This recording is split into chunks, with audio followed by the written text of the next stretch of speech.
First, find a small button and slide over to remove the key.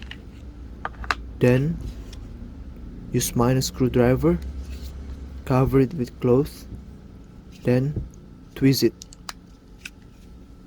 Next, open the key cover and you will find the battery. After that, pop out the battery using screwdriver. Change the old battery with a new one.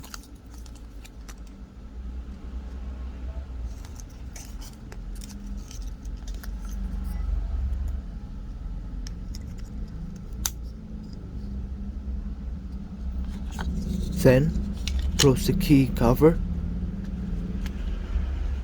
and press it until you hear click sound. Finally, insert the key. Okay, done. Thank you for watching. Don't forget to press like and subscribe button.